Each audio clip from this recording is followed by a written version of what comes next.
Ako si Maria, at ito ang kwento ng pamilya ko sa aming abang baryo ng San Lazaro. Tahimik ang aming lugar, payak ang pamumuhay, at napapalibutan ng luntiang mabukirin sa paanan ng isang bundok na laging nababalot ng hamog. Dito, simple lang ang aming napangarap, kasing simple ng pagsikat ng araw sa umaga at paglubok nito sa hapon. Ngunit sa likod ng kapayapaang ito, may mga kwentong bumubulong sa hangin tuwing takip silim. Makwento tungkol sa manilalang na hindi nakikita, mapaniniwalang minanapa namin sa aming nga ninuno. Ang buhay ko ay umikot sa pagtulong sa aking mamagulang na sina Mang Berto at Aling Nena sa aming maliit na sagingan at sa paglalakong nga kakanin sa palengke. Bawat sentimong kinikita ko ay mahalaga. Pangarap kong makapag-ipon para sa kinabukasan naming makapatid. Ang kapatid kong si Marco, 20 taong gulang, ay ang aking anino at kasangga. Siya ay masayahin at medyo pilyo minsan, pero sa kabilang kanyang nga kalokohan nasa puso niya ang kabutihan.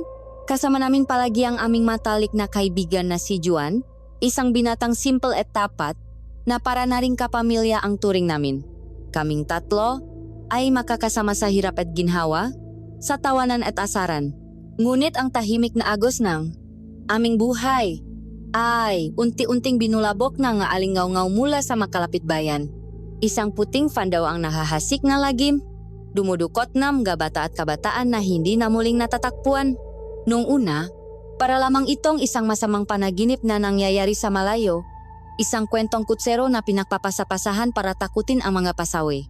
Kasabay ng babalitang ito ang pagdating ni Doña Esmeralda, isang mayamang biyuda na bumili ng isang lumang mansyon sa tuktok ng burol. Walang nakakakilala sa kanya, misteryoso ang kanyang pakatao, at ang kanyang mansyon ay laging sarado at tila walang buhay. May kung anong hiwaga at takot ang bumabalot sa kanyang pangalan. Pinilit kong isantabi ang mga pangamba. Sinasabi sa sarili ko na ang aming baryo ay ligtas.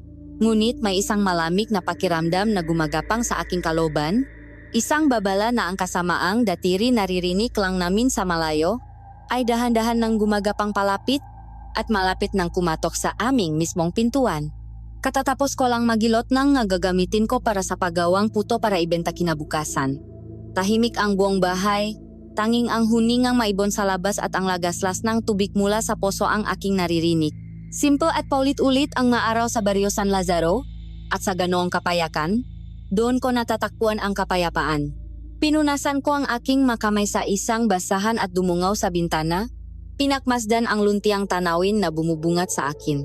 Sa di kalayuan, natatanaw ko ang tuktok ng mansyon ni Doña Esmeralda, isang istrukturang tila laging nababalot ng anino.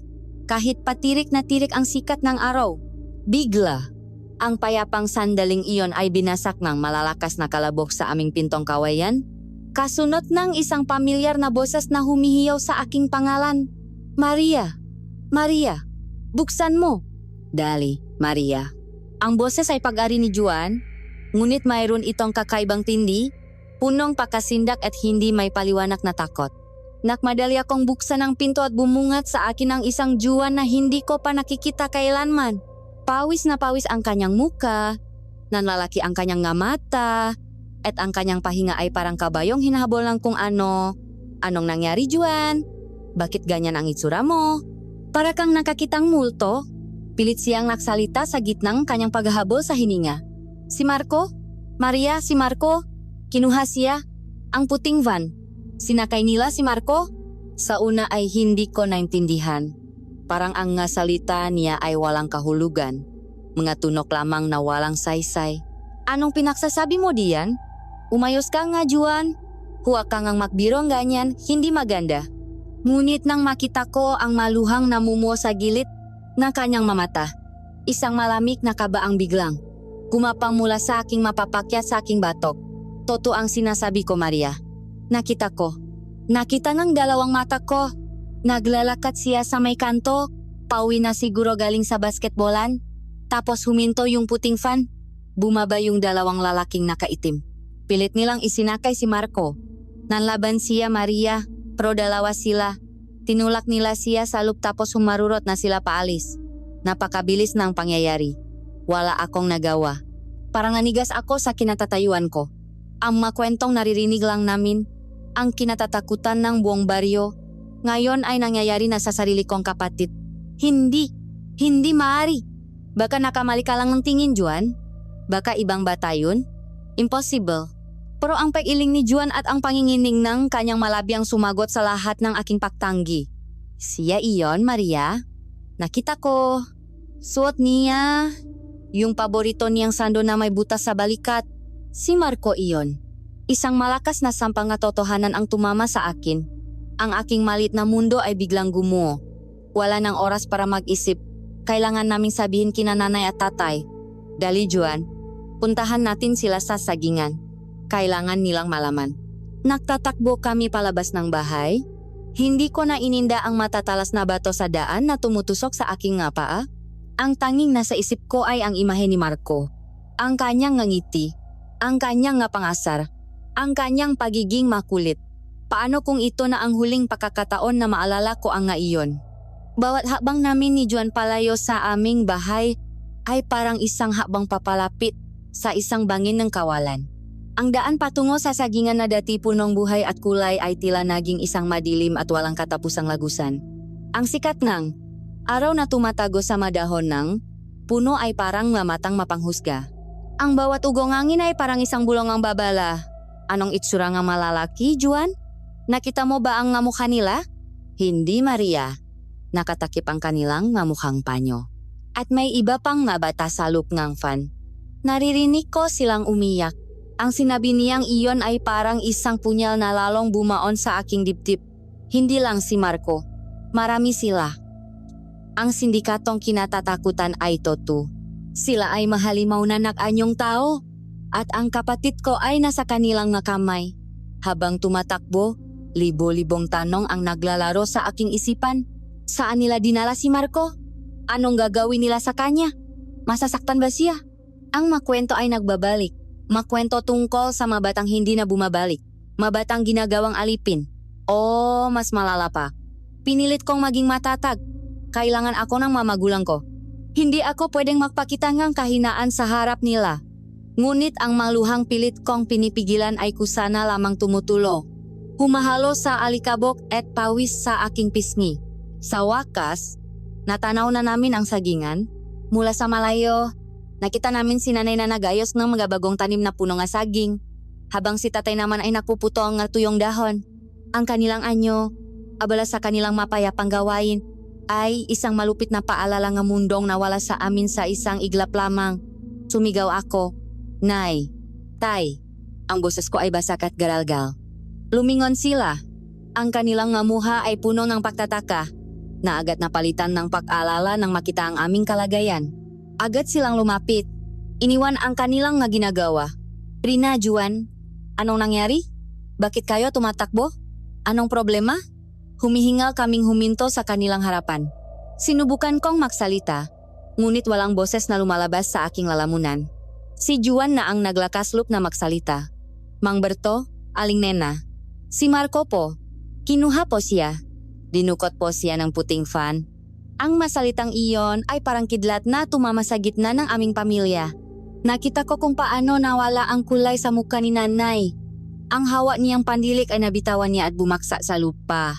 Ang kanyang mamata ay nanlaki, punong hindi paniniwala at papalapit na lagim. Anong sinasabi mo? Diyos ko, ang anak ko. Ang matuhot niya ay nanghina at napaluhot siya sa lupa. Ang kanyang makamay ay napahawak sa kanyang dibdib. At isang malakas, makabagbag damdaming sigaw ng isang ina ang kumawala mula sa kanyang lalamunan. Isang sigaw na yumanik sa buong sagingan. Agad siyang dinaluhan ni tatay, na kahit pili pinapakita ang katatagan ay bakas na rin ang panginginig sa kanyang nga kamay. Saan? Kailan nangyari ito, Juan? Sigurado ka ba sa nakita mo? Opo, Mang Berto. Kaalis lang po nila. Dun po, sa kanto malapit sa atin. Niyakap ni tatay si nanay. Pilit itong pinatatahan. Ngunit pati siya ay napaluha na rin. Ang matipunong katawan na laging nagbibigay sa amin ng proteksyon ay tila naging marupok. Sa sandaling iyon, sa gitna ng aming taniman ng saging, sa ilalim ng papalubok na araw, gumuho ang aming pamilya. Wala nang salita ang kailangan. Tanging ang ngahigbi ni nanay, ang nganginuyang mura ni tatay, at ang aking tahimik na pagya ang bumalot sa amin. Ang kapayapaan ng Baryo San Lazaro ay opisyal ng winakasan. Ang halimaw na dati isang bulong-bulungan lamang ay napakita ng kanyang pangil. At ang una nitong biktima ay ang aking kapatid.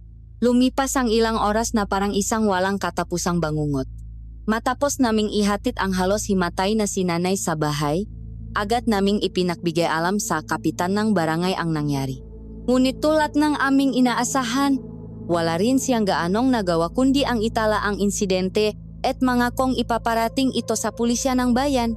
Isang pangako na sa aming pandinig ay kasinginangang isang bulong sa gitna nga malakas na unos. Ang pakiramdam ng kawalan ng kapangyarihan ay isang laso na dahan-dahang gumagapang sa aming sistema. Hindi namin kayang maupo na lang at maghintay. Kaya narito kami ngayon, Juan. Nakaupo sa isang mali na musang plastik sa labas ng gasolinahan sa may buka ng aming baryo. Ito ang nag-iisang gasolinahan sa aming lugar at ito rin ang nagsisilbing takpuan ng lahat ng kalsadang papasok at palabas. Kung may isang lugar kung saan posibleng muling dumaan ang van na iyon, dito iyon. Bawat sasakyang dumadaan ay eming sinusuri, bawat puting sasakyan ay nagpapatayo ang eming nga balahibo. Ang amoy ng gasolina ay humahalo sa makapal at mabigat na hangin ng papalapit na takip silim. Si Juan ay hindi mapakali sa kanyang upuan. Paulit-ulit niyang kinukuyom ang kanyang nga kamao. Ang kanyang nga mata ay nakatanaw sa malayo. Puno ngang pagsisisi. Sana pala ay sumigaw ako. Sana pala ay naagagis akong bato. Sana pala ay may ginawa ako, Maria. Paulit-ulit niyang sinasabi iyon. Ang kanyang boses ay punong pait. Huwag mong sisihin ang sarili mo, Juan. Natakot ka. Kahit sino naman ay matatakot. Ang mahalaga, ngayon ay mahanap natin siya. Ngunit ang masalitang iyon ay parang hangin lamang para sa kanya at maging para sa akin. Sa luplup ko, ako man ay sinisisi siya. Sinisisi ang sarili ko. Sinisisi ang buong mundo. Bakit si Marco pa? Sa lahat ng tao? Bakit ang kapatid ko pa? Ang paghihintay ay isang uring ang pagpapahirap. Bawat minutong lumilipas ay parang isang karayom na tumutusok sa aming mga puso.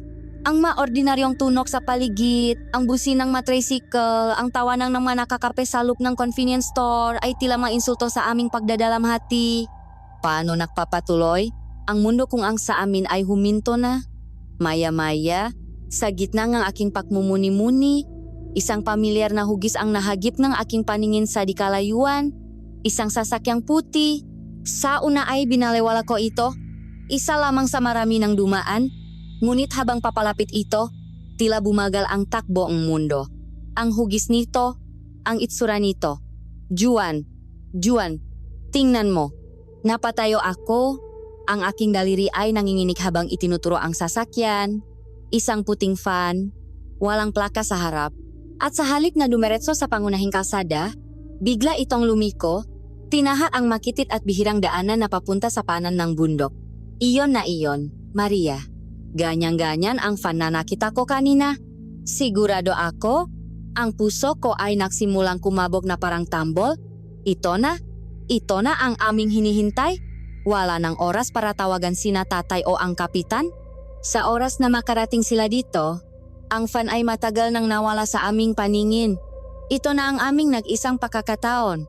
Juan, kailangan nating sundan iyon. Pero paano? Wala tayong sasakyan. Ang tingin namin ay napunta sa isang motorsiklong nakaparada sa gilid. Pag-ari iyon ni Lucio, ang anak nga maaring ang gasolinahan, nakababata rin namin. Nakita namin siya sa loop, nagayos ng mga paninda.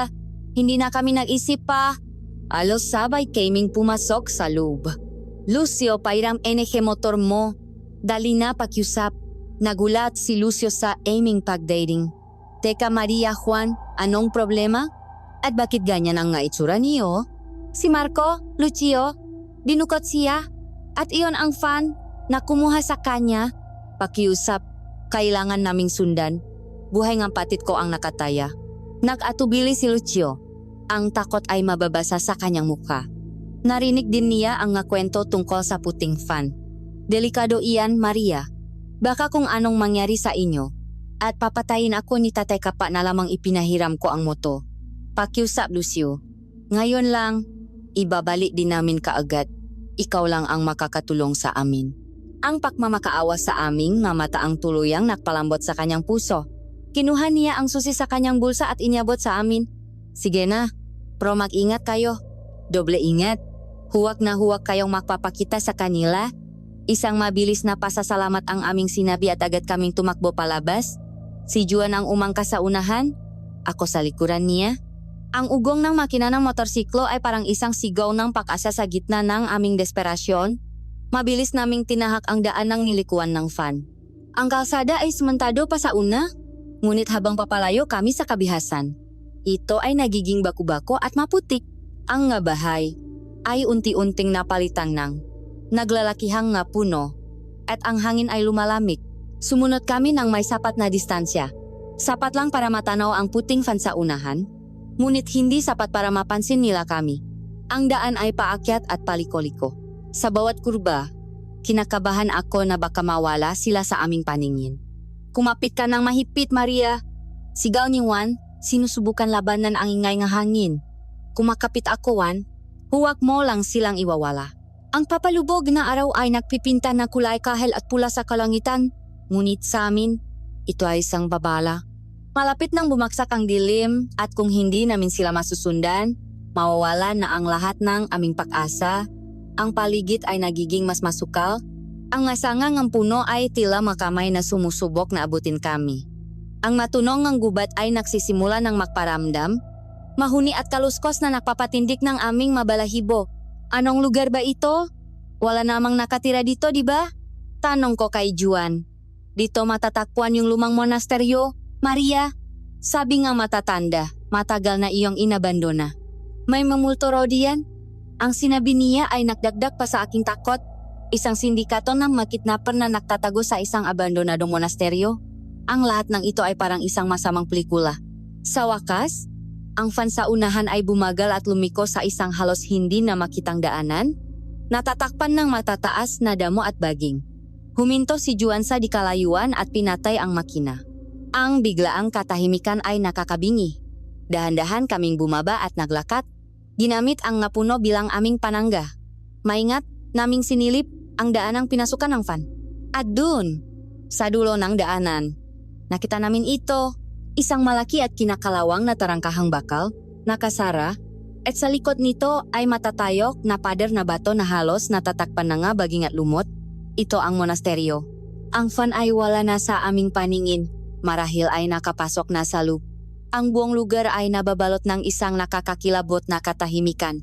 Walang ilaw, walang ingay, tila isang malaking libingan. Ngunit alam namin, sa likod ng mapader na iyon, naroon ang aming hinahanap, naroon ang kapatid ko. Natakpuan namin ang kanilang lungga, ngunit ang aming pag-asa ay napalitan ng isang mas malalim na takot. Hindi ito isang simpleng taguan. Ito ay isang kuta, isang pugat ng nga halimaw. At kami, dalawang kabataan na walang anumang sandata kundi ang aming determinasyon ay nasa labas ng kanilang teritoryo, nakatitik sa pader na naghihiwalay sa amin, sa buhay at kamatayan. Ang motorsiklo ay itinago namin sa likod ng isang malaking puno ng balete, sapat na ang layo para hindi marinig ang ingay kung sakaling kailanganin namin itong paandarin ng mabilisan. Sa papalapit na kadiliman, ang monasteryo ay tila isang malaking halimaw na natutulog. Ang matatayok nitong pader ay parang manggabutong na kausli mula sa lupa. Ang katahimikan ay nakakabingi, mas nakakatakot pa kaysa sa anumang ingay. Walang ilaw, walang huningang nga kuliglig. Tila pati ang nilalang ng gabi ay takot na lumapit sa lugar na ito. Kailangan nating makahanap ng paraan para makita ang loop, Juan. Pabulong kong sabi, ang aking boses ay nanginginig dahil sa lamig at takot. Tara, libutin natin ang pader. Baka may butas o baka may parte na mababa lang. Dahan-dahan kaming gumapang sa gilid ng pader. Ang aming nga katawan ay halos nakadikit sa magaspang at malamig na bato. Ang mabaging na may tinik ay kumakapit sa aming nga damit at ang natuyong dahon sa lupa ay lumilika nakakabahalang kaluskos sa bawat naming hakbang. Bawat anino ay tila isang nakabang na panganib. Bawat tunog ng hangin ay parang isang babala. Ang buong paligid ay nababalot ng amoy ngang lumot at nabubulok na kahoy. Halos kalahating oras na kaming naglalakat ng paikot Ngunit ang pader ay tila walang katapusan at walang anumang kahinaan. Matibay at mataas. Isang perpektong pader ng isang kulungan. Nawawala na ako ng pag-asa. Paano natin malalaman kung nandiyan nga si Marco kung hindi? Man lang natin masilip ang loop. Pabalik na sana kami sa may tarangka nang may mapansin si Juan. Maria, tingnan mo. Isang malaking puno akasya ang tumubo sa mismong tabing pader. Ang ilan sa masanga nito ay halos abot na sa tuktok ng pader. Ito na siguro ang pakakataon natin. Delikado iyan, Juan. Pero mas delikado kung iwan natin si Marco.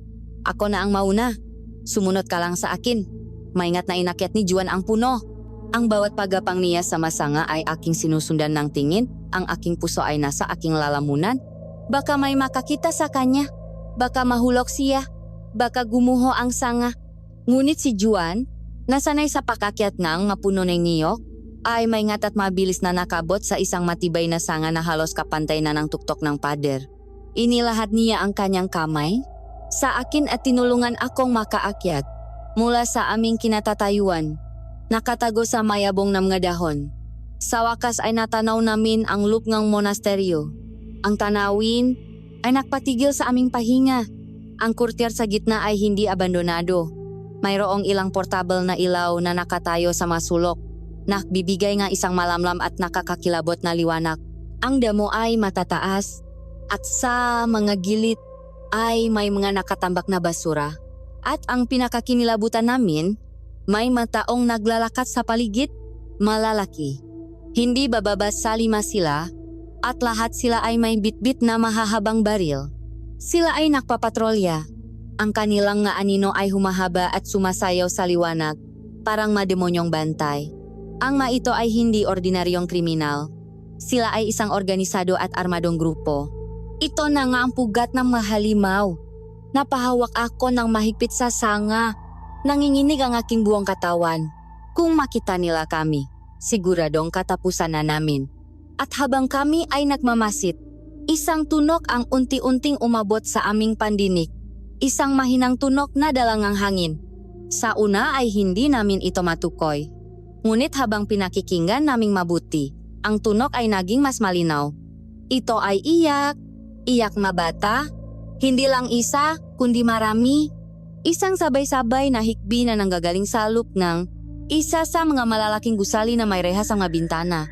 Ang tunok na iyon, ang tunong pinagalong takot at kalungkutan. Ay, parang isang kutsilyong humiwa sa aking puso. Nandito sila. Nandito si Marco. Ang aking kapatid ay isa sa mga batang umiyak na iyon. Nakakulong sa madilim na lugar na ito. Napapaligiran ng mga armadong lalaki. Isang maliit na sigaw ang kumawala sa aking bibig. Marco, agad na tinapa ni Juan ang aking bibig. Ang kanyang mamata ay na lalaki na mamakaawang manahimik ako. Narinig ng isa sa mabantay ang mahinang tunok. Huminto ito at lumingon-lingon. Ang kanyang baril ay nakaamba. Nanigas kami sa aming pwesto. Hindi humihinga. Nagdarasal sa lahat ng santo na huwag sana kaming matakwan. Ang ilang segundong iyon ay parang isang walang hanggan. Sa huli, nakibit balikat lamang ang bantay at nakpatuloy sa kanyang paglalakad. Sapat na ang aming nakita, kailangan na naming umalis. Kailangan naming humingi ng tulong. Ang pagbaba namin sa puno ay mas mabilis at mas desperado. Hindi na namin ininda ang magasgas. Ang tanging nasa isip namin ay ang tumakbo ang lumayo sa impyernong iyon. Nagtatakbo kami pabalik sa motorsiklo. Ang maiyak na mga bata ay umaalingaw-ngaw pa rin sa aking isipan. Ang biyahe pabalik sa baryo ay mas mabilis, mas walang ingat. Ang tanging liwanag namin ay ang ilaw motor na tumatago sa kadiliman ng gubat. Diretso kami sa bahay ni Kapitan Manuel, ang kapitan ng aming barangay. Halos gibay na namin ang kanyang pinto sa kalalakas na katok. Nang buksan niya ito, bumungat sa kanya ang 2 basang-basa sa pawis at nakpapanik ng mga kabataan. Kapitan, Kapitan, tulungan niyo po kami. Alam na po namin kung nasaan si Marco. Inilahat namin sa kanya ang lahat. Ang monasteryo, ang matataas na pader, ang nga armadong lalaki, at ang iyak ng mga bata. Pakiusap po, Kapitan. Tawagan niyo na po ang nga pulis. Sugurin na po natin sila. Marami silang mga bata na bihag. Nakinig si Kapitan Manuel nang may pag-alala sa kanyang muha. Ngunit pagkatapos naming magsalita, Isang malalim na buntong hininga ang kanyang pinakawalan. Maanak, naiintindihan ko ang inyong pag-alala. Pero hindi ganun kadali iyon. Paanong hindi madali? Hawa nila ang kapatid ko. Hawa nila ang maraming bata. Alam nating lahat na pribadong pag-ari ang lugar na iyon. Kamakailan lang, naibenta ang buong lupain sa isang napakapoderosong tao mula sa Maynila. Legal ang kanyang nga papeles? Hindi tayo pwedeng basta-basta pumasok doon nang walang sartsuran mula sa korte. Illegal iyon. At sabi niyo, may mga baril sila. Ang matanot ko ay walang laban doon. May giging isang masakre iyon. Pero kapitan, paano ang nga bata? Hahayaan na lang ba natin sila? Ang sinasabing may-ari? May hinala kami na may kaunayan siya kay Doña Esmeralda. Ang pangalang iyon ay nakdulot ng isang malamig na kislap sa mamatang kapitan. Mas lalong naging komplikado ang sitwasyon. Ipapatawag ko ang nga pulis, ngunit ang proseso para makakuha ng warrant ay matagal. Kailangan natin ng matibay na ebidensya. Ang salita ninyong dalawa, bagamat pinaniniwalaan ko, ay hindi sapat para sa isang huwas. Ang salitang kapitan ay parang isang baldeng, punong malamig na tubig, na ibinuha sa aming nag-apoy na pag-asa. Lumabas kami mula sa kanyang tanggapan na baksak ang mga balikat. Ang pakiramdam ng tagumpay dahil natakbuhan namin ang pugad ay napalitan ng isang mas malalim na desperasyon. Alam namin kung nasaan si Marco, alam namin ang panganib na kanyang kinakaharap, ngunit ang mapader na nakapalibot sa kanya ay hindi lamang gawa sa bato, kundi gawa rin sa batas, pera at kapangyarihan. Kami ay muling nag-iisa at sa pagkakataong ito, ang aming kalaban ay hindi lamang nga armadong lalaki, kundi ang buong sistema na siyang dapat na nagbibigay sa amin ng proteksyon. Ang gabi ay bumaksak sa aming tahanan na may dalang bigat at lamig na hindi pa namin nararamdaman kailanman. Ang ilaw mula sa aming gasera ay lumilikang, mahahaba at kumagalaw na mga anino sa dingding, maaninong tila nangungutya sa aming pagluluksa. Nasa sala kaming lahat, ngunit ang bawat isa ay nasa kani-kaniyang mundo ang kalungkutan. Si nanay ay nasa isang sulok, mahigpit na hawak ang kanyang rosaryo. Ang kanyang malabi ay walang tigil sa pakbulong madasal, ngunit ang kanyang mamata ay blanko at walang buhay. Si tatay naman ay hindi mapakali, pabalik-balik sa kanyang paglalakat mula sa pinto hanggang sa bintana. Ang kanyang makamay ay nakakuyom, isang larawan ng isang amang pinakaitan ng lakas. Si Juan ay naroon pa rin, nakaupo sa sahig, nakasandal sa haligi, tahimik na nakikiramay sa aming pihati. At ako, nakaupo sa tabi ni nanay, niyayakap ang aking nga tuhod, pilit na iwinawaksi ang nga imahe ng panganib na bumabalot sa aking kapatid. Ang katahimikan ay binasak lamang ng mahinang pag-iyak ni nanay at ng tunok ng orasan sa dingding, na tila binibilang ang bawat segundo ng aming pagdurusa. Sa gitna ng mabigat na katahimikang iyon, isang mahinang tunok ang aming narinig, isang kaluskos, galing sa likod bahay, malapit sa aming kusina. Sabay-sabay kami natigilan. Ang aming nga pahinga ay tila nahinto. Nakatinginan kaming lahat. Ang aming nga mata ay punong parehong tanong, parehong takot. Sila na ba iyon? Binalikan ba kami nga gadumukot kay Marco? Agad na tumayo si tatay. Kinuha ang kanyang itak na laging nakasabit sa dingding. At dahan-dahang naglakad patungo sa kusina. Sumunod kami ni Juan sa kanyang likuran. Ang aming nga puso ay dumadagundong sa aming nga dibdib. Ang kaluskos ay naging isang mahinang pakatok o parang pakamot sa aming pintong kawayan. Huminto si tatay sa tabing pinto, itinaas ang kanyang itak, handa sa anumang lalabas. Sino yan? Malakas ngunit nanginginig na tanong ni tatay. Walang sumagot. Ang tanging narinig namin ay isang mahinang ungol na sinundan ng isang boses na halos isang pakiusap na lang, isang bulong na kilalang kilala ko. Ate, tulong! Biglang nanlaki ang aking nga mata. Ang boses na yon, kahit mahina, kahit basag, hindi ako maaring makamali. Marco, bago pa man ako mapigilan ni tatay, tumakbo ako papalapit sa pinto, inalis ang trangka, at buong, lakas itong binuksan. Isang katawan ang bumaksak papasok, sa sahig nga aming kusina. Sa una ay hindi ko siya nakilala. Ang kanyang damit ay punit-punit at basang-basa sa putik. Ang kanyang katawan ay puno ng galos at sugat. At sa kanyang noo ay may isang malaking hiwa na patuloy na dinadaluyan ng dugo. Ngunit nang itaas niya ang kanyang mukha sa liwanag ng gasera, nakita ko ang kanyang mamatang puno ng pagod at takot. Anak, Diyos ko Marco. Sigaw ni nanay na agad tumakbo at niyakap ang maruming katawan ng aking kapatid. Agad naming siyang binuhat. Si tatay sa kanyang nga balikat, ako at si Juan sa kanyang nga paa. Inihiga namin siya sa banig sa gitnang sala. Ang aming pagluluksa ay napalitan ng isang nakmamadaling pakaalala. Kumuha si nanay maligamgam na tubig at basahan at sinimulang linisin ang kanyang masugat. Bawat haplos niya ay may kasamang luhang. Pumapatak sa balat ng aking kapatid. Anong nangyari sa iyo, anak? Sino ang may gawa nito? Tanong ni tatay. Ang kanyang boses ay naghahalo ng galit at ginhawa. Binigyan ko si Marco ng isang basong tubig. Nanginginig niyang ininom iyon. At pagkatapos, sa gitna ng mapag-ubo at pakinda sa sakit, sinimulan niyang ikwento ang lahat. Totupo, tay. Yung puting van.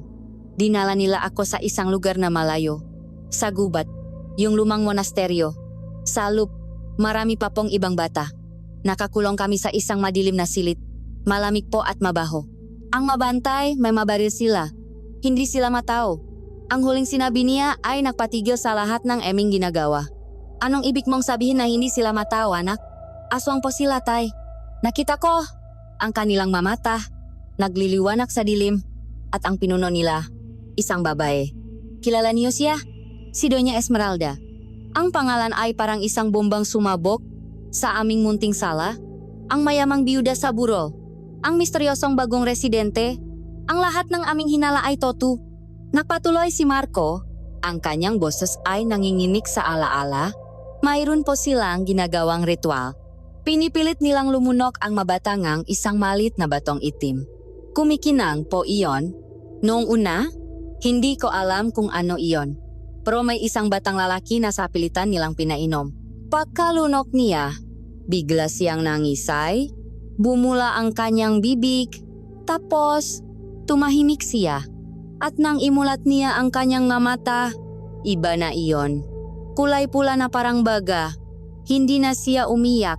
Hindi na siya natatakot. Parang naging isa na siya sa kanila. Napahawak si nanay sa kanyang bibig. Hindi makapaniwala sa kanyang naririnig. Ang kwento ay mas masahol pa kaysa sa aming pinakamasamang bangungot. Sila na ang isusunod sa akin, ate. Hawak na nila ako. Pero biglang nakaroon ng gulo. May mga sumugot sa labas. Nakagulo ang nga bantay. Hindi ko po alam kung sino sila. Pero nakaroon akong pagkakataon. May nakita akong lubid sa likurang pader. Umakit ako at tumalon sa kabila.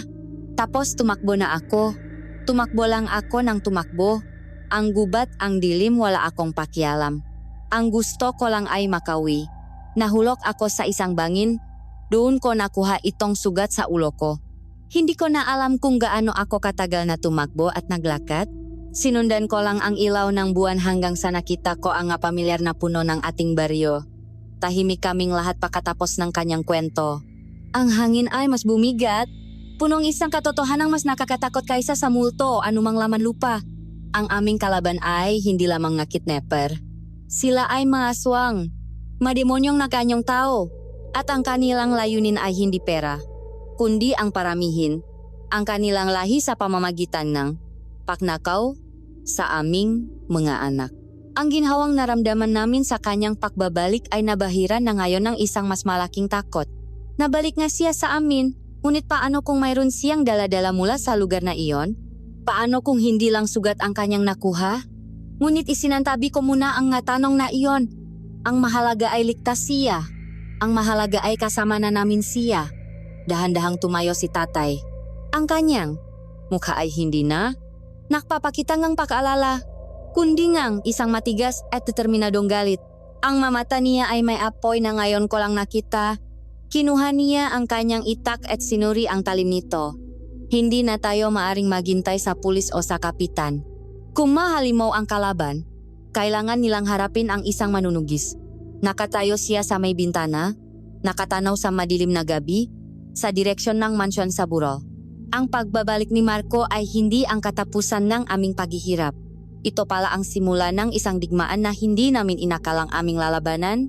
At sa gabing iyon, alam naming lahat na ang dugo ay dadaan pa bago matapos ang lahat. Matapos naming patulugin si Marco sa aming silid, ang sala nga aming bahay ay naging isang silid ng pagpupulong para sa isang digmaang hindi namin pinili. Ang hangin ay mabigat sa hindi sinasabing salita at sa amoy ngang pinakuluang dawan ng bayabas na ipinanglinis sa masugat ng aking kapatid.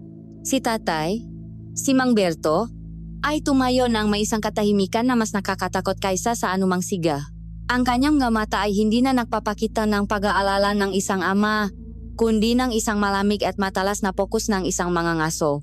Nena Maria, isara ninyong lahat ng bintana at pinto. Lagyan ninyo ng bawang at asin ang bawat siwang.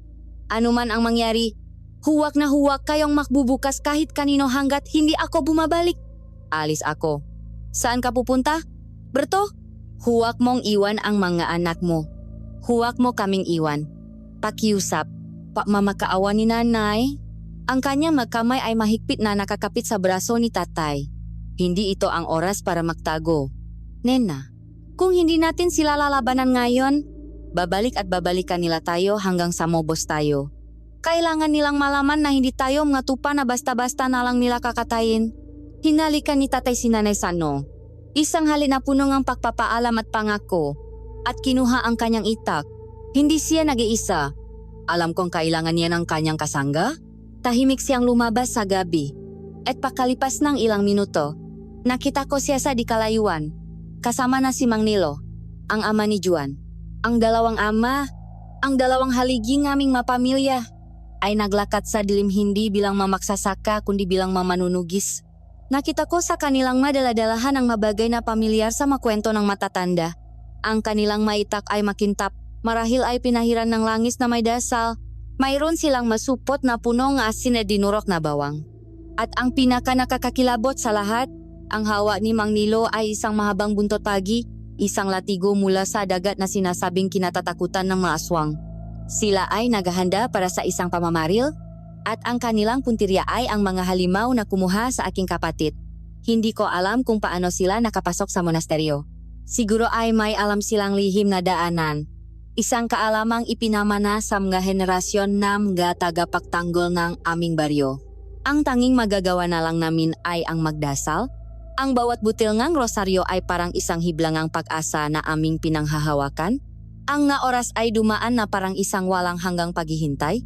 Bawat kalusko sa labas, bawat tahol ng aso sa malayo, ay nagpapadalang isang alon ng takot sa aming nga puso. Bandang madaling araw, nang ang buwan ay malapit ng magtago at ang langit ay nagsisimula ng makulay abo, narinig namin ang ngayabag. Hindi ito ang yaba ng panganib, kundi ang mabibigat na yaba ng pagod. Binuksan ni nanay ang pinto. At doon, bumungat sa amin si tatay at si Mang Nilo. Sila ay sugatan. May mga hiwa sa braso at mga pasa sa mukha. Ang kanilang madamit ay may mga bahitnang. May itim na dugo, dugong hindi sa kanila. Ngunit hindi sila umuwing mag-isa. Sa likuran nila ay may dalawang bata, isang lalaki at isang babae, parehong tulala at nanginginig sa takot. Hindi namin nailigtas ang lahat. Masyado silang marami, ngunit nahasik kami ng gulo. Sinunok namin ang kanilang masuklay gamit ang mga pinahalong dahon na nakakasulasok sa kanila. Nakaroon ng pagkakataon ang ibang mga bata na makatakas sa kaguluhan. Ang dalawang ito ang aming nadala. Agad naming inasikaso ang mga bata, binigyan sila ng mainit na sabaw at malinis na damit. Samantalang ginamo namin ni nanay ang nasuga ng aming maama. Mayroong isang maliit na pakiramdam ng tagumpay. Nakaganti sila, nakapliktas sila, nabigay sila ng paasa. Dinala ni Mang Nilo ang nga bata sa kapitan. Isang buhay na ebidensya na hindi na maaring ipagsawalang bahala. Isang panandaliang kapayapaan ang bumalot sa aming tahanan. Ang pagod at puyat ay nagsimula ng maningil. Ngunit ang kapayapaang iyon ay isang ilusyon, isang katahimikan bago ang isang mas malakas na bagyo. Gabi! Muli gabi na naman. Katatapos lang naming maghapunan nang biglang umihip ang isang napakalakas na hangin. Ang aming munting bahay na gawa sa kawayan at nipa ay umuga, ang nga bintana ay nakalampagan. Ang apoy sa aming gasera ay halos mamatay. Hindi ito ordinaryong hangin. Mayroon itong dalang lamig na tumatagos hanggang sa aming mga buto. At sinundan, itong isang tunok, Isang malakas na kalabok sa aming bubungan na sinundan ng isang tunong pakaskas, parang nga mahabang kuko na kumakayot sa matuyong dahon ng nipa. Sabay-sabay kaming napatinggala, ang aming nga puso ay nanigas sa takot. Alam namin kung ano ang nasa itaas. Isa sa kanila, ang pinuno nila. Bumaba ang isang nakakakilabot na presensya, isang bigat na hindi pisikal kundi espiritual. Ang hangin sa lupngang bahay ay naging mahirap hinggahan, at isang boses ang aming narinig. Hindi ito nanggaling sa labas, kundi sa lup mismo ng aming nga isipan. Isang boses na malamig, garalgal, at punong-purong kasamaan. Manunugis, ang tapang mong gambalay ng aking pamamahinga, ang tapang mong pakialaman ng aking maalaga. Ang boss ay tila kay Doña Esmeralda, ngunit mas malalim, mas malagim. Isang tunog na galing sa lalamunan ng isang demonyo. Tumayo si tatay. Hawak muli ang kanyang itak. Lumabas ka, halimaw. Magpakita ka at harapin mo ako. Isang nakakabinging halahak ang sumagot sa kanya. Isang halahak na nagpayanig sa buong bahay. Harapin ka? Bakit ko sasayangin ang aking lakas sa isang hamak na mortal na tulad mo? Hindi. Hindi kita haharapin. Pahirapan ko muna kayo, dahan-dahan, isa-isa. Sinira mo ang aking ani ngayong gabi. Bilang kabayaran, aanihin ko ang iyong pamilya. Uubusin ko ang iyong lahi. At magsisimula ako sa batang lalaking naglakaslop na tumakas mula sa akin. Isang imahe ni Marco, duguan at walang buhay, ang biglang pumasok sa aking isipan. Sumigaw ako. Huwag! Huwag ang kapatid ko! Ang halahak ay muling umaling-aungaw. Siya ang magiging simula. At ikaw, mga ngaso, ay hayaan kong mabuhay hanggang sa huli para masaksihan mo ang pagbagsak na lahat ng iyong minamahal. Pagkatapos ng kanyang masamang pangako, narinig namin ang isang malakas na pagaspas ng dambuhalang nga pakpak. Ang bigat sa aming bubungan ay nawala. Ang malakas na hangin ay huminto. Ang nakakakilabot na presensya ay naglaho. Ngunit ang kanyang nga salita ay nanatili, nakaukit sa aming maisipan, isang sumpa na binitiwan sa aming pamilya.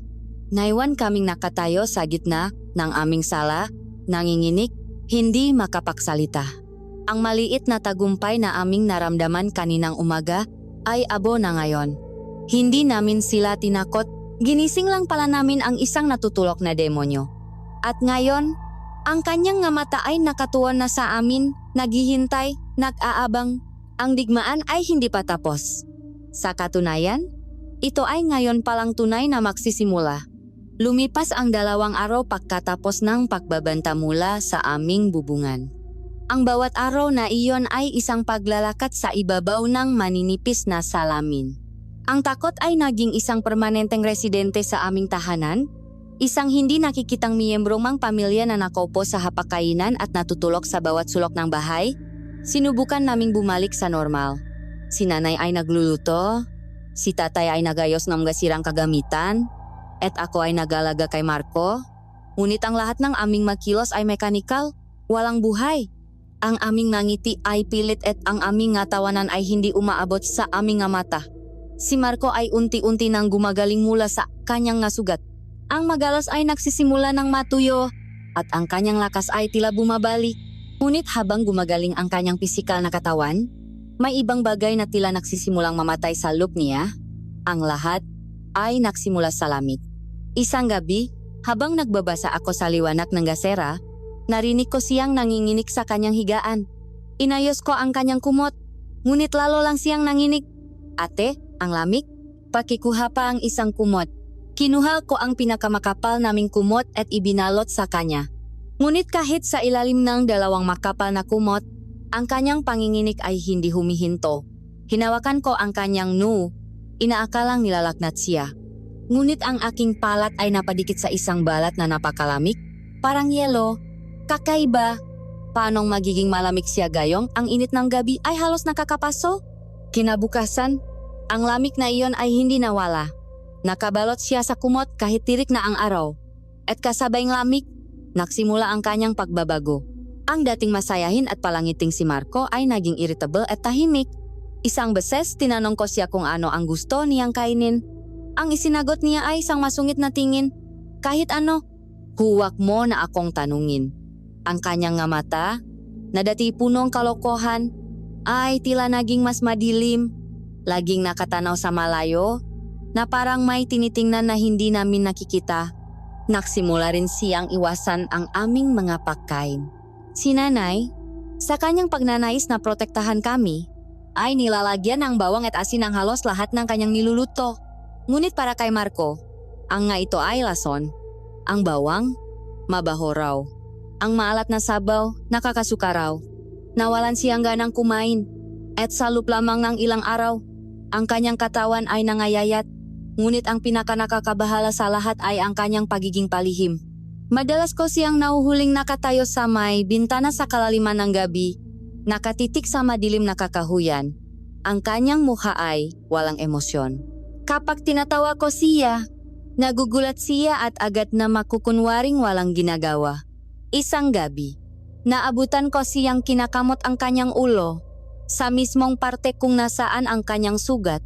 Marco, huwag mong kamutin. Baka maimpeksyon. Hahawakan ko sana para tingnan, ngunit marahas niyang iwinaksi ang aking kamay. Huwag mo akong hawakan. Ayos lang ako. Ang kanyang reaksyon ay hindi normal. Mayroon siyang itinatago. At desidido akong alamin kung ano iyon. Ang pagkakataon ay dumating isang hapon habang natutulog siya. Dahan-dahan akong lumapit. Tinitiyak na hindi ako lilihang anumang ingay. Ang kanyang buhok ay mahaba at medyo magulo. Maingat kong hinawi ang nahibla ng buhok sa paligid ng kanyang sugat na ngayon ay paklat na. At doon, sa korona ng kanyang ulo, isang bagay ang pumukaw sa aking atensyon. Hinanap ko ito. Inikot-ikot ko ang aking madaliri, ngunit hindi ko ito makita. Ang kanyang puyo. Ang malit na limpuyong buhok na mayroon ang bawat tao. Ang puyo ni Marco ay nawawala sa lugar kung saan dapat ito naroon. Ang kanyang buhok ay diretsong nakahiga. Walang buhay na parang isang halamanang namatayan ng sentro. Isang malamig na takot ang biglang bumalot sa akin. Mas malamig pa kaysa sa balat ni Marco. Naalala ko ang makwento ni Lola. Ang naaswang daw, kapag sila ay lubos ng naging halimaw, ay nawawalan ng puyo. Isang tanda na sila ay hindi nakabilang sa mundo nga tao. Hindi maaari. Pilit kong iwinaksi ang ideya. Ngunit ito ay parang isang tinik na bumaon na sa aking isipan. Ginigising ko siya. Hindi na ako makapaghintay. Ang aking pag-alala ay naging isang desperadong pangangailangan na malaman ang katotohanan. Marco, gumising ka. Kailangan nating mag-usap. Nagising siyang nagulat at nang makita niya ang takot sa aking mamata, ang kanyang muka ay lalong naging depensibo. Ano na naman ba, ate? Wala ba akong karapatang matulog ng mahimbing? Ang puyo mo, Marco. Nasaan ang puyo mo? Ang tanong ko ay tumama sa kanya na parang isang sampal. Nakita ko ang pagbabago sa kanyang mata mula sa pakainis, naging pakagulat, at sa huli, naging purong takot. Hindi ko alam ang sinasabi mo. Nandiyan lang iyan. Hinawakan ko ang kanyang ulo. Tumingin ka sa salamin, Marco. Wala na. Sabihin mo sa akin ang totoo. Ano ang nangyayari sa iyo? Pilit siyang umiwas, ngunit hinawakan ko ang kanyang mabalikat at iniharap sa akin. Sabihin mo sa akin ang totoo. Nakmamakaawa ako. Para siyang isang lobo na nasuko. Ang kanyang pagmamatigas ay unti-unting gumuho at napalitan ito ngang isang nakakaawang pagtangis. Ang malakas at pilyong kapatid ko ay biglang naging isang batang takot na takot. Umupo siya sa gilid ng higaan. Ang kanyang mukha ay nakasupsop sa kanyang ngapalat. At sa gitna ng kanyang nahikbi, inamin niya ang lahat. Hindi ako nahulog sa bato, ate. Hindi sanga ang tumama sa ulo ko. Nagsinungaling ako. Nang tumatakas ako mula sa monasteryo, may humabol sa akin. Isang aso, pero hindi siya ordinaryong aso. Malaki siya, kasing-laking isang guya. Ang kanyang balahibo ay itim na itim. At ang kanyang nga mata ay nakapoy na pula. Hinabol niya ako sa gubat. Halos maabutan na niya ako. Nang payat na ako sa pader, ang huling pader bago ako makalaya, naabutan niya ako. Tumalon siya at sinakmal ang aking ulo. Ang kanyang mapangil. Naramdaman kong bumaon sa aking anit. Naitulak ko siya palayo at nagawa kong makatalon sa kabila. Ngunit ang sakit at ang lamig mula sa kanyang kagat ay mabilis na gumapang sa buong katawan ko. Kaya pala, Kaya pala laging malamig ang pakiramdam mo? Itinago ko ito dahil natakot ako ate. Natakot ako sa makwento. Ang kagat ng alagat ng aswang. Alam kong may sumpa. Umaasa lang ako na kung hindi ko ito papansinin, mawawala na lang ito. Ngunit hindi. Gabi-gabi, nararamdaman ko, may nagbabago sa loob ko. May isang gutom na hindi ko maintindihan. May isang galit na hindi ko mapigilan. Ate, anong gagawin ko? Natatakot ako. Napayakap ako sa kanya. Ang kapatid kong nanginginig sa takot. Niyakap ko siya ng mahigpit. Ngunit sa loob-loob ko, ako man ay nanginginig na rin. Ang katotohanan ay mas masahol pa sa aming inaakala. Ang sumpa ay hindi na lamang isang banta mula sa labas. Ito ay nasa loob ng aming tahanan. Nasa dugo ng aking kapatid.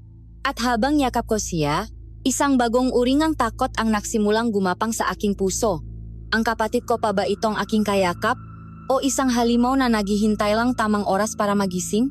Ang pag-amin ni Marco ay isang sentensya na bumaksak sa aming pamilya. Ang sumpa ay hindi na isang anino na nakbabanta sa labas. Ito ay isang lason na dumadaloy na sa ugat ng aking kapatid.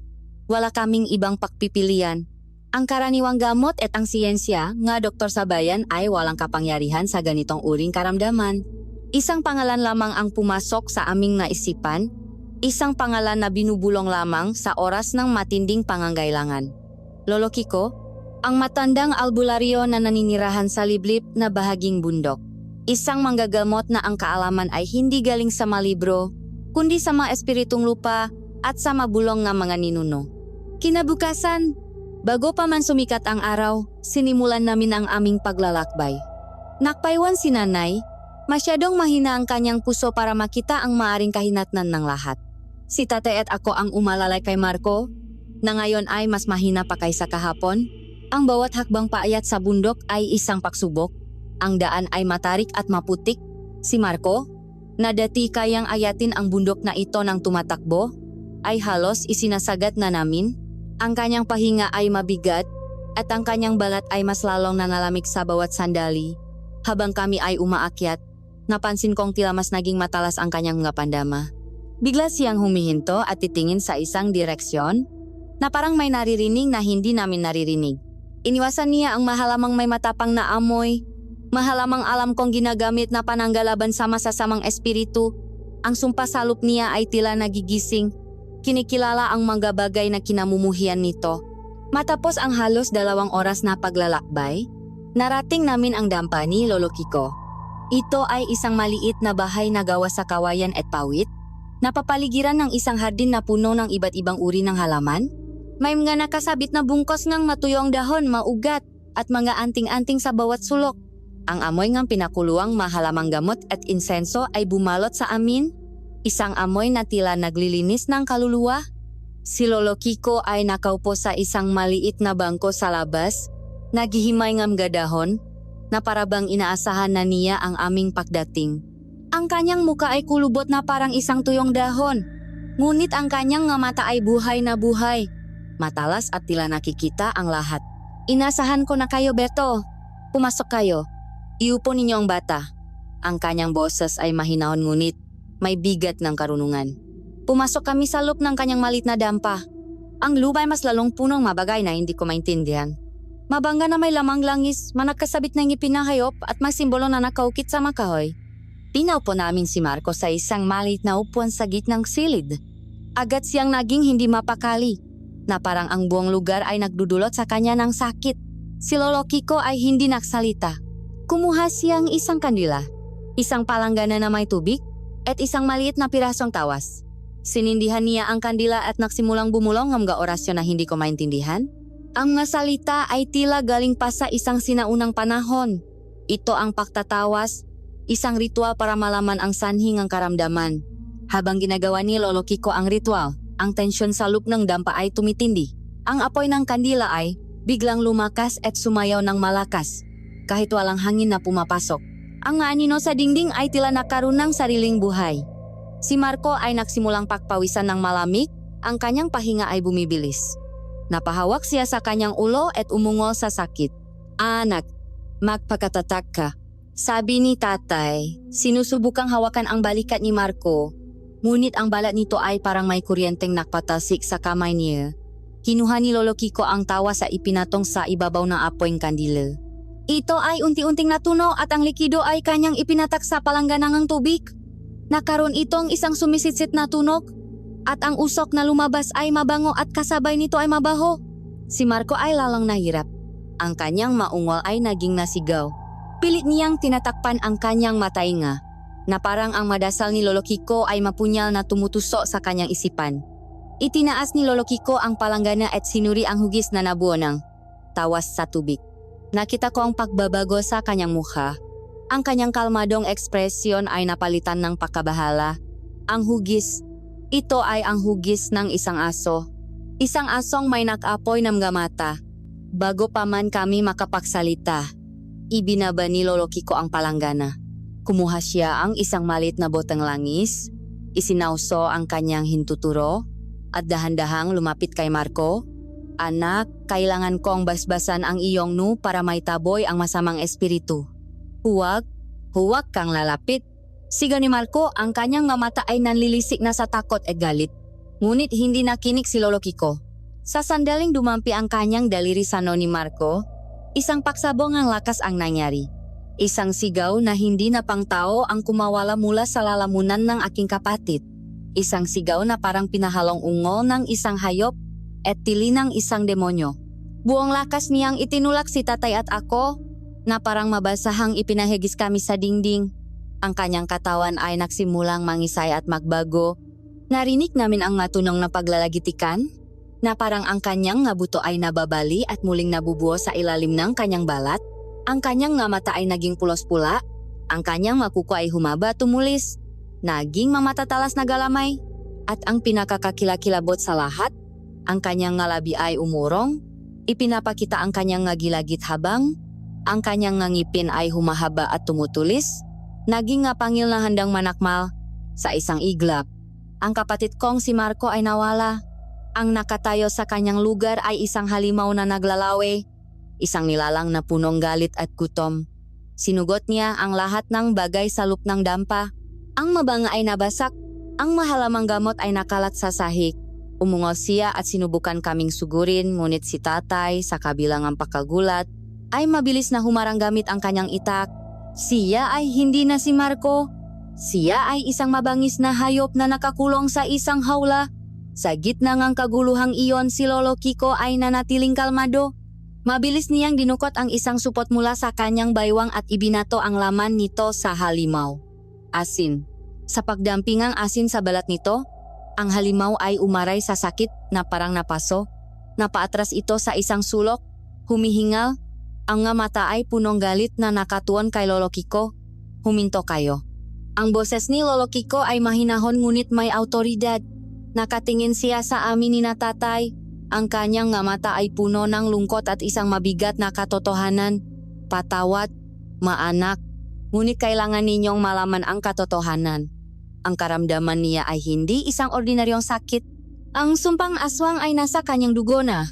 Ang kagat ng alagad nito ay nagtanim ng biningang kadiliman sa kanyang kaluluwa. Isang binhi na ngayon ay nagsisimula ng umusbong. Tumingin siya sa nilalang na nasa sulok. Ang halimaw na dati aking kapatid. Ang anak ninyo, Berto. Ang kapatid mo, Maria, unti-unti na siyang nagiging isa sa kanila. Ang nasalitang iyon ay ang huling pako sa aming kabaong. Ang aming huling pag-asa ay gumuho. Ang manggagamot na aming pinuntahan para sa lunas ay siya palang nagbigay ngato ng kamatayan sa kaluluwa ng aking kapatid. Ang hatol ni Lolo Kiko ay isang malaking bato na dumagan sa aming madibdib. Halos hindi na kami makahinga. Ang halimaw sa sulok, ang nilalang na may mga mata ng demonyo at pangil ng hayop, ay ang kapatid ko. Ang aking ama, si Mang Berto, isang lalaking hindi kailanman nagpakita ng pagsuko, ay napaluhot. Lolo Kiko, pakiusap, walang bang ibang paraan? Kahit anong kapalit, ibalik niyo lang ang anak ko. Ang kanyang boses ay basak, isang pakiusap ang isang amang natalo. Dahan-dahang lumapit si Lolo Kiko. Ang kanyang mga mata ay nakatuon sa halimaw na si Marco. Ang sumpa ay malalim na. Kumakapit na ito sa kanyang kaluluwa na parang isang baging. Kung susubukan nating bunutin ito ng sapilitan, baka pati ang kaluluwa ng iyong anak ay ating mabunot. Baka isang walang lamang sisidlan na lang ang matira. Ngunit, mayroon akong nararamdaman. Sa kabilang ang kadiliman, mayroong isang maliit na liwanag sa loob niya. Isang mabuting kaloban na patuloy na lumalaban, na ayaw magpatalo. Mayroon tayong isang pag-asa, ngunit ito ay mapanganib. Isang ritual na maaring maging lunas niya o maaring maging kanyang tuluyang katapusan. Gagawin namin, kahit ano, mabilis kong sagot. Ang mawala si Marco sa kamatayan ay mas gugustuhin ko kaysa ang makita siyang nabubuhay bilang isang halimaw. Tumango si Lolo Kiko. Kung gayon, mahanda kayo. Ang gabing ito ay magiging mahaba at madugo. Agad na kumilos si Lolo Kiko. Gumuhit siya ng isang malaking bilok sa sahig na lupanang, kanyang dampagamit ang pinahalong abo at asin. Sa loob ng bilok, gumuhit siya ng makakaibang simbolo gamit ang isang puting bato. Naglagay siya ng mauling na may mga dasal sa apat na sulok ng bilok. Ang pinakamahirap na bahagi ay ang ilagay si Marco sa loop. Kailangan namin siyang talian. Ito ay isang laban. Ang lakas niya ay hindi pangkaraniwan. Dalawa na kami ni tatay na pumipigil sa kanya. Ngunit para lang kaming ngalanggam na sumusubok na pigilan ang isang kalabaw. Marco, anak, pakiusap, lumaban ka. Sigaw ni nanay, na kahit hindi namin kasama ay tila naririnig ko ang kanyang boses sa aking isipan. Sa huli, sa pamamagitan ng pinasamang lakas ni tatay, namgalubit na binasbasa ni Lolo Kiko. At marahil ang isang maliit na bahagi ni Marco na nakikinig pa, nagawa naming igapos siya sa isang haligi sa gitnang bilok. Nagsimula na ang ritual. Umupo si Lolo Kiko sa labas ng bilok at nagsimulang magdasal. Ang kanyang maorasyon ay mas malakas ngayon, mas madiin. Ang bawat salita ay tila may bigat at kapangyarihan. Ang buong dampa ay nagsimulang mag-iba. Ang hangin ay umikot, kahit sarado ang nga bintana. Ang maanting-anting sa dingding ay nagsimulang umugoy. Ang apoy ng kandila ay lumaki na parang isang siga. At si Marco, sa gitnang lahat, ay nagsimulang magirap. Ang kanyang nasigaw ay punong matinding sakit. Nagpupumiglas siya sa kanyang tali. Ang kanyang kalamnan ay naninigas. Ang itim na ugat ay nagsimulang lumitaw sa kanyang balat, gumagapang na parang mamakamandak na ahas. Ang sumpa ay lumalaban. Ayaw nitong umalis. Ate, tay, masakit. Narinig namin ang boses ni Marco sa gitna ng mga ungol ng halimaw. Isang patunay na naroon pa siya. Nakikipaglaban sa loop ng kanyang sariling katawan. Huwag kang bibitaw, anak. Sigaw ni tatay. Ang kanyang ngaluha ay tumutulo na. Lumaban ka. Ang ritual ay tumagal ng halos isang oras. Ang sigawan ni Marco ay humina at naging isang mahinang pakungol. Akala namin ay tapos na. Ngunit biglang tumayo si Lolo Kiko. Ngayon na ang paghuhukom. Itinaas niya ang kanyang nga kamay at sumigawang, isang salita na yumanik sa buong dampa, isang salita na hindi ko naintindihan ngunit naramdaman ko ang kapangyarihan hanggang sa aking mabuto. At dun, ang huling yugto ng pakbabago ay nagsimula. Si Marco ay tumingala sa kisame at sumigaw ng napakalakas. At habang siya ay sumisigaw, ang kanyang buhok ay nagsimulang malagas. Hindi isa-isa, kundi buong kumpol, na parabang sinusunok ito ng isang apoy na hindi nakikita. Sa loop lamang ni ilang segundo, ang buong buhok niya ay nawala. Nag-iwan ng isang makinis at maputlang anit. Kasabay ng pakalagas ng kanyang buhok. Ang itim na mga ugat sa kanyang balat ay unti-unting nawala. Ang kanyang nga sigaw ay huminto. Ang kanyang katawan ay tumigil sa pangingisay. At pagkatapos, sa isang nakakabinging katahimikan, ang kanyang nga tali ay kusa na lang nalagot at siya ay bumaksak sa lupa, walang malay. Tumakbo kami papalapit sa kanya. Ngunit pinigilan kami ni Lolo Kiko. Hintayin ninyo. Hindi pa tapos. Dahan-dahang gumalaw si Marco. Umupo siya. Ang kanyang pahinga ay malalim at pagod. Itinaas niya ang kanyang nga kamay at tiningnan ito. Ang nga kuko ay mahaba pa rin. Hinawakan niya ang kanyang bibig. Ang nga pangil ay naroon pa rin. At hinawakan niya ang kanyang ulo, ang kanyang makinis at kalbong ulo. Ngunit nang itaas niya ang kanyang mukha at tumingin sa amin, ang kanyang nga mata ay hindi na pula. Ang maito ay ang pamilyar na mga matang aking kapatid, punong bakalito, pagod ngunit may kamalayan. Ate, anong nangyari sa akin? Ang boses niya ay sa kanya. Mahina pagot ngunit sa kanya. Niyakap namin siya. Isang yakap na punong luha at kalituhan. Ligtas na ba siya? Anong nangyari? Ngumiti si Lolo Kiko isang pagot ngunit matagumpay na ngiti. Ang ritual ay hindi naktaboy sa sumpa. Sa halip, ginising nito ang isang bagay na mas malakas pa. Sa tingin ko, ang mabuting kalooban ng iyong anak ay hindi nag-iisa sa kanyang paglaban.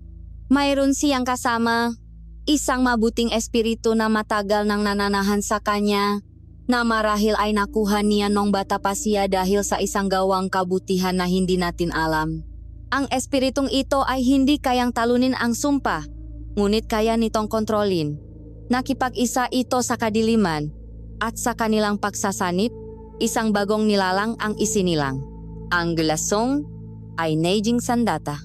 Siya pa rin ay may kapangyarihan ng isang aswang, ang lakas, ang bilis, ang matalas na pandama, ngunit ang kanyang puso at kaluluwa ay nananatiling sa kanya.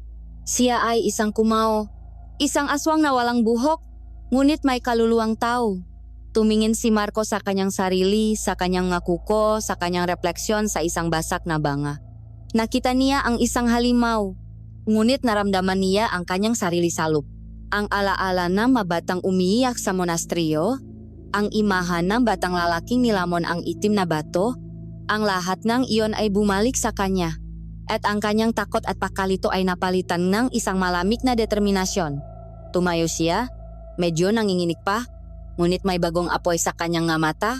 Kung ito na ako ngayon, kung isa na akong halimaw, kung gayon gagamitin ko ang pagiging halimaw ko, gagamitin ko ito laban sa mga tunay na halimaw. Ipaghiganti ko ang nabatang iyon, hahanapin ko si Doña Esmeralda, at ipapatikim ko sa kanyang takot na ipinaramdam niya sa amin. Sa araw na iyon, salok ng maliit na dampa sa bundok, hindi isang halimaw ang isinilang, isang tagapagtanggol, isang sandata, isang kumao na lalaban para sa liwanag. Ang aming bangungot ay nagsilang ng aming tanging pag-asa.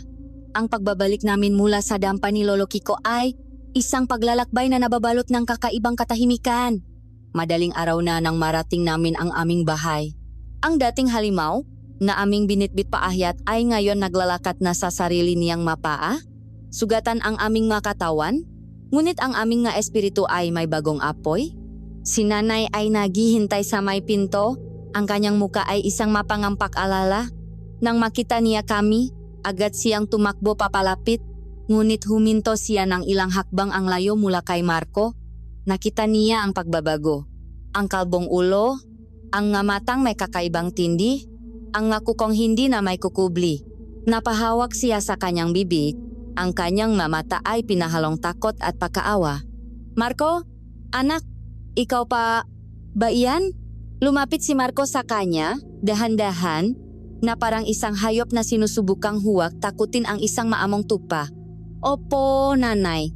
Ako pa rin po ito. Ang boses niya ay malinaw. At sa sandaling iyon, niyakap ni nanay ang kanyang anak na halimaw. Isang yakap na nagsasabing kahit anong anyo pa niya, siya pa rin ang kanyang bunsong minamahal. Ang aming munting bahay ay naging isang kampo nga mandirigma. Sa gitna ngang sala, inilatak namin ang aming nga plano. Si Lolo Kiko ang aming naging general, ang kanyang karunungan ang aming gabay. Si tatay at si Mang Nilo ang kanyang nga tanyente. Ako at si nanay ang nagsilbing tagapangalaga ng aming nga sandata, habang si Juan ay hindi umaalis sa aming tabi, handang sumunod sa anumang utos. Ngunit ang aming pinakamalakas na sandata ay si Marco. Ang kanyang pagbabago ay nagbigay sa kanya ng makakayang hindi namin inaasahan. Isang beses, habang kami ay nag-usap, bigla siyang tumahimik at pumikit. Ang kanyang ulo ay bahagyang tumagilit. Mayroon silang 3 bantay sa may tarangkahan ng monasteryo at may 2 sa may likuran. Pinag-usapan nila ang nangyari kagabi. Galit na galit si Doña Esmeralda. Ang kanyang pandinig ay naging sobrang talas kaya niyang marinig ang nga bagay na milya ang layo. Ang kanyang paningin ay nakakakita sa dilim. At ang kanyang pang-amoy. Ate, may kakaiba akong naamoy sa ilalim ng lupa. Parang amoy nga lupa na laging basa, amoy nga ugat at amoy nga samaan. Isinara niya ang kanyang mata at tila nakikita niya ang isang mapa sa kanyang isipan. May magalagusan. Isang network ng matunal sa ilalim ng lupa, kumokonekta ito mula sa monasteryo, papunta sa ilalim ng kakahuyan. At ang dulo ay nasa mismong ilalim ng mansyon ni Doña Esmeralda. Kaya pala hindi sila nakikita, kaya pala ang bilis nilang maglaho. Gumagamit silang malihim na daanan. Ang reblasyong ito ang nagbigay sa amin ng isang malaking kalamangan. Ngayon, hindi na kami bulak na susugot. Alam na namin kung paano sila gumagalo. Si Lolo Kiko ang nagbigay ng mapanuto. Ang lahat ng eming itak ay hinasa naming mabuti at pinahiran ng isang espesyal na uri ng langis na hinaluan ng dinigdik na bawang, abong ng buntot pagi at binulungan ng maorasyon. Gumawa kami nga malilit na bomba mula sa mga kawayan. Pinuno namin itong magaspang na asin at mga bubok na binasbasan. Si nanay at ako ay gumawa nga malilit na anting-anting mula sa mga dahon ng halamang gamot na itinuro ni Lolo Kiko. Habang kami ay naghahanda ng aming nga sandatang panlaban sa mga aswang, si tatay ay muling pumunta kay Kapitan Manuel. Sa pagkakataong ito, hindi na lamang kwento ang kanyang dala. Dala niya ang patutunang mga batang nailigtas. Ang kapitang ng gadyong ay kumbinsido na at may sapat na ebidensya ay kumilos na. Tumawag siya sa munisipyo sa mismong opisina ni alkalde. Ang alkalde pala ay may malayong kamag-anak na naging biktima rin ng mapakdukot sa kabilang bayan. Ang aming problema ay naging personal na rin para sa kanya. Agad siyang nagpadala ng tulong. Isang maliit na grupo ng mga pulis, hindi para sa isang opisyal na raid, kundi para suportahan ang operasyon ng aming barangay. Sa wakas, hindi na kami nag-iisa. Sa gabing iyon, binuo namin ang aming plano. Isang atakeng may dalawang sangay, ang unang grupo, ang pwersang ng barangay tanod at mga pulis, sa pamumuno ni Kapitan Manuel at ni Tatay, ang siyang lilihang diversyon. Susugurin nila ang pangunahing tarangkahan ng monasteryo sa hating gabi. Ang kanilang ingay at presensya ang siyang kukuhang atensyon ngang lahat ng ngabantay at mga aswang. Samantala, ang pangalawang grupo, ang aming strike team, ay kikilos ng palihim. Ito ay binubuo lamang ng ilang piling tao. Si Marco, si Juan, si Mang Nilo, at dalawa pang pinakakatiwalaang tanod. Sila ang gagamit ng lihim na lagusan na itinuro ni Marco. Ang kanilang misyon ay ang pinakamapanganib sa lahat, ang pasukin ang mismong mansyon ni Doña Esmeralda at putulin ang ulo ng ahas habang ang katawan nito ay abala sa monasteryo. Ang gabi bago ang paksalakay ay puno ngang hindi may paliwanag na kaba. Ang buong baryo ay tila naghahanda para sa isang malaking pista, ngunit sa halip ng mga banderitas, maitak at sibat ang nakahanda. Ang makalalakihan ay nakpapahit ng langis sa kanilang masandata. Ang makababayhan ay sabay-sabay na nagdarasal sa loob ng kapilya. Ang aming bahay ay naging sentro ng lahat. Si nanay ay naghanda ng pagkain para sa lahat, isang hapunan na parang huling piging. Tiningnan ko si Marco. Nakatayo siya sa labas, nakatingin sa burol kung saan naroon ang mansyon. Ang kanyang anyo ay nakakatakot pa rin sa paningin. Ang kalbong ulo na kumikinang sa liwanag ng buwan, ang maanino na naglalaro sa kanyang matipunong katawan. Ngunit sa kanyang nga mata, wala na ang takot. Ang nandun ay isang determinasyon na kasing tigas ng bakal. Lumapit ako sa kanya. Mag-ingat ka bukas, Marco.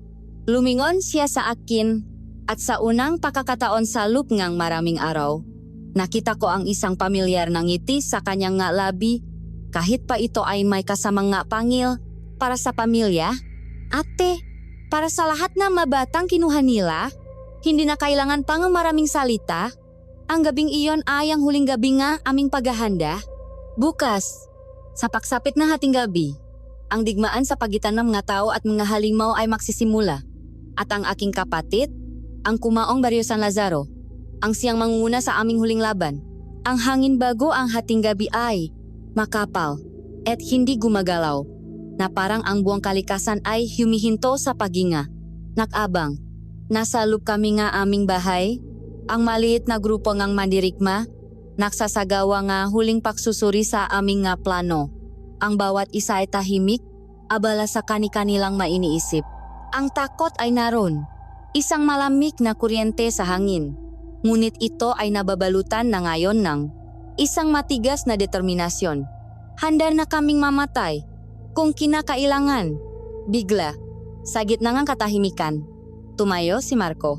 Ang kanyang ulo ay biglang itinaas, ang kanyang nga mata ay nanlilisik, nakatuon sa direksyon ng bundok, ang kanyang nga butas ng ilong ay bumubuka, na parang may inaamoy na hindi namin naamoy, nandito na sila. Ang kanyang boses ay isang mahinang ungol, isang babala mula sa isang hayop na nakakaramdam ng papalapit na panganib. Hindi pa kami handa. Ang aming plano ay sa hating gabi pa. Bago pa man kami makakilos, narinig namin ito. Isang tunok na nagsimula bilang isang mahinang ugong mula sa malayo, na unti-unting lumakas hanggang sa ito ay naging isang sabay-sabay na alulong ng daan-daang manilalang. Isang korong kasamaan na nakmumula sa kadiliman ng gubat. Ang maaso sa buong baryo ay nagsimulang maktahulan ng may pakasindak, isang desperadong babala na sinundan ng isang biglaang katahimikan na parang ang kanilang malalamunan ay sabay-sabay na pinutol. At pagkatapos, nakita namin sila. Mula sa kadiliman ng kakahuyan, sa gilid ng aming baryo, lumabas ang isang alon ng mga anino, mga nilalang na gumagapang sa lupa na parang nga dambuhalang gagamba. Ang kanilang nga mata ay nagapoy na pula, mga nilalang na may pakpa na bumuluso mula sa kalangitan na parang mga paniki mula sa impyerno.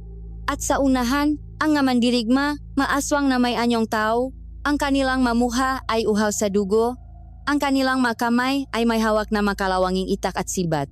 Isang hugbong ng mga halimaw, at ang kanilang lahat ng atensyon ay nakatuon sa isang lugar. Ang aming munting bahay, sugod. Ang sigaw ni tatay ay bumasak sa aming pagkatulala.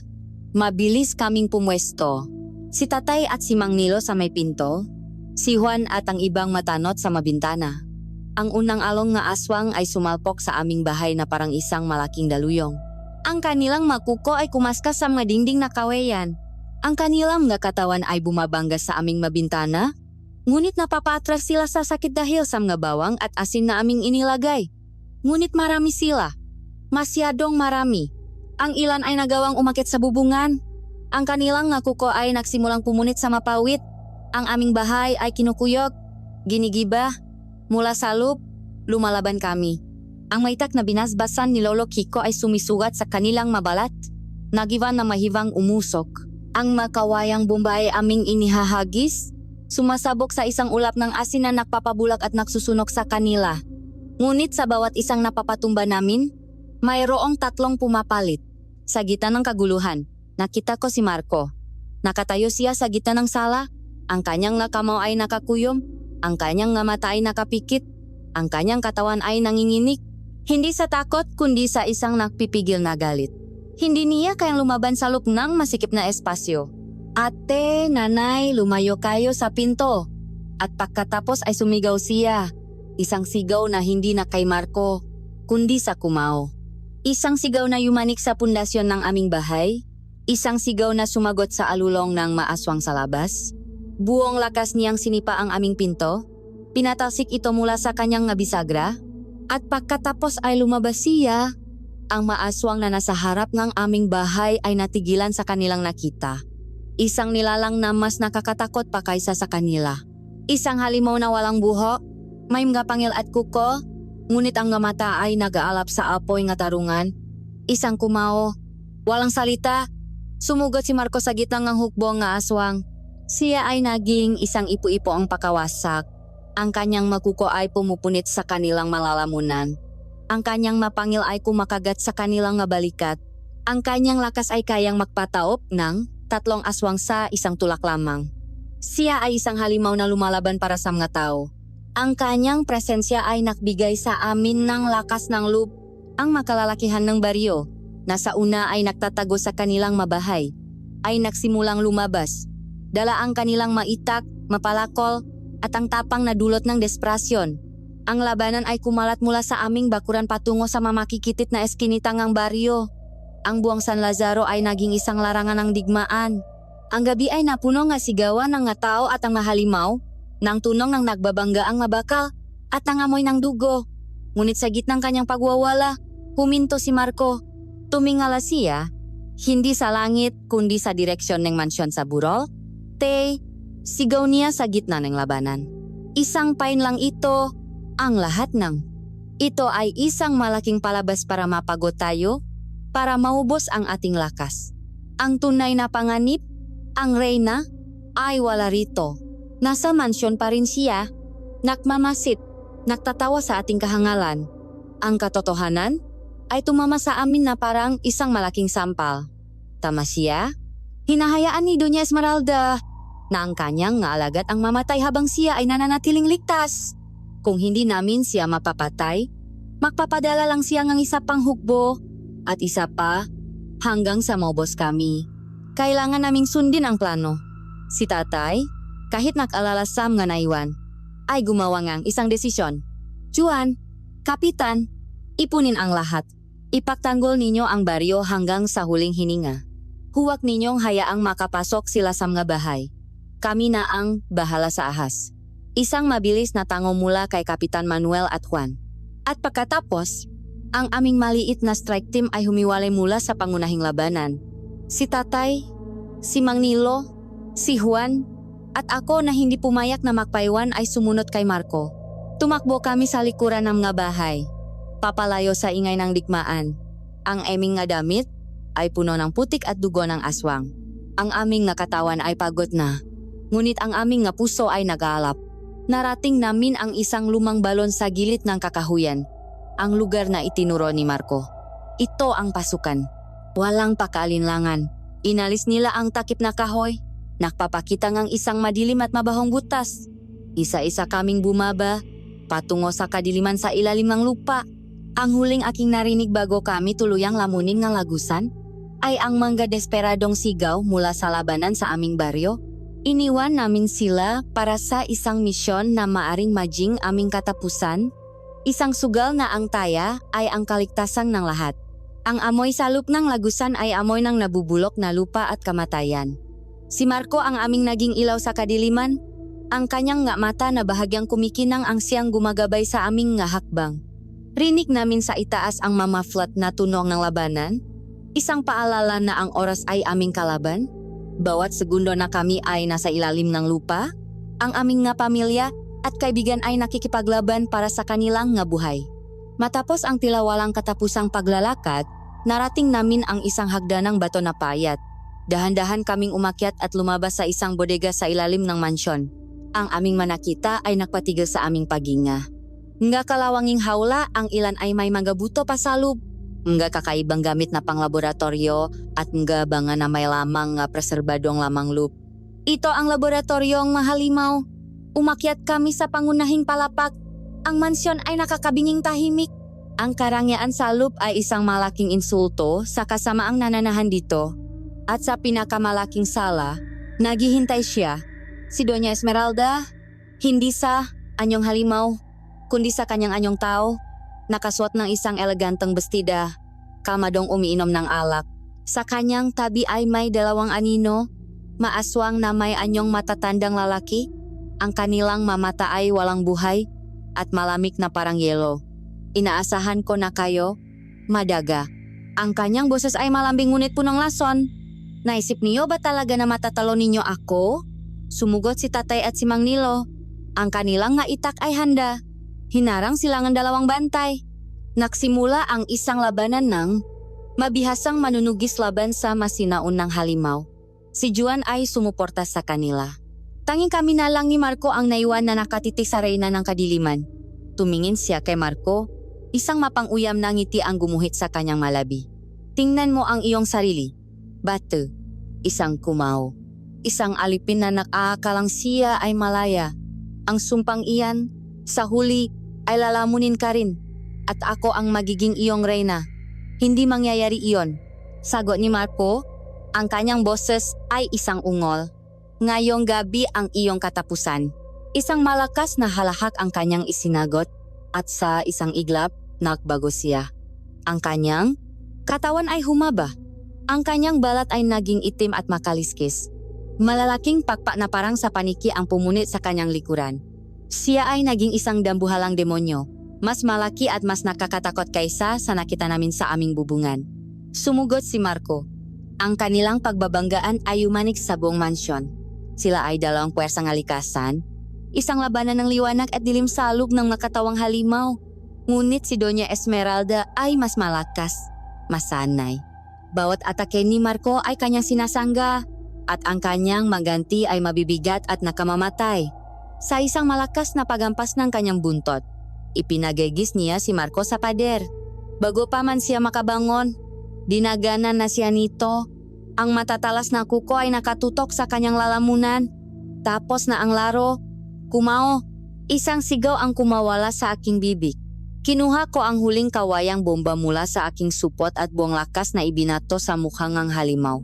Sumabog ito sa isang ulap ng asin. Umaray sa sakit si Doña Esmeralda, pansamantalang nabulag. Ito ang pagkakataong kailangan ni Marco. Ngunit sa halip na umatake, isang kakaibang liwanag ang nagsimulang makmula sa kanyang kalbong ulo. Ang liwanag ay naging mahibla, makumikinang na sinulit ng purong enerhiya na humugis na parang buhok. Ang maito ay ang espiritu na nananahan sa kanya. Ang maibla ng liwanag ay pumulupot sa katawan ni Doña Esmeralda. Sinusunok ang kanyang balat. Napasigaw siya sa matining sakit. Ang kapangyarihan ng kabutihan ay isang lason sa kanyang kasamaan. Ngayon na, Berto, sigaw ni Lolo Kiko sa isipan ng aking ama. Nasa wakas ay nagapi na ang kanyang kalaban. Kinuha ni Tate ang isang maliit na balisong mula sa kanyang baywang. Ang anting-anting na bigay sa kanya ni Lolo Kiko. Sumugot siya at buong lakas na isinaksak ito sa mismong dibdib ngang nahirap na si Doña Esmeralda. Isang nakakabinging tili ang kumawala mula sa reyna ng aswang. Isang tunok na nakmula sa pinakailalim ng impyerno. At pagkatapos, ang kanyang katawan ay unti-unting naging abo, tinatangay ng hangin, hanggang sa wala nang natira kundi ang alikabok ng kasamaan.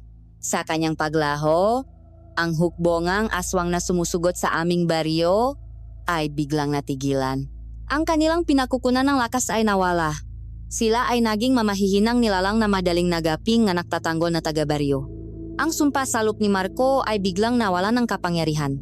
Bumaksak siya sa sahig. Ang liwanag ay nawala at siya ay bumalik sa kanyang anyong tao walang malay. Lumipas ang maraming taon mula sa gabing iyon. Ang baryo ng San Lazaro ay muling naging payapa. Ginamit ni Lolo Kiko ang natitira niyang lakas at ang anting-anting para isagawa ang huling ritual. Tuluyang nilinis ang anumang natitirang lason sa katawan ni Marco. Bago siya pumanaw ng mapayapa, ipinamana niya ang kanyang kaalaman sa aking kapatid. Si Marco ay hindi na naging isang kumao, ngunit ang kanyang pandama ay nanatiling matalas, isang paalala ng kanyang nakaraan. Siya ngayon ang pinuno na aming barangay tanod, isang tagapagtanggol na may mamatang nakakakita sa dilim. Ang mansyon ni Doña Esmeralda ay sinunok hanggang sa maging abo. Ang monasteryo ay ginawang isang kapilya. Ang nga narastong miyembro ng sindikato ay hindi na muling nakita. At kami ni Juan, ay nakatuluyan. Mayroon na kaming 2 anak na ngayon ay naglalaro sa ilalim ng parehong araw na minsang naktago sa takot. Ngayon, habang pinakmamasdan ko sila mula sa aming bintana at nakikita ko si Tio Marco, nila na nakpapatrolya sa di kalayuan, naalala ko ang lahat. Ang aming kwento ay isang paalala na ang mahalimaw ay totu. Ngunit ganun din ang mga bayani. At madalas, ang mabayaning ito ay hindi mataong may nagniningning na baluti, kundi maordinaryong taong may pambihirang tapang, handang harapin ang kadiliman para protektahan ang kanilang minamahal na liwanag.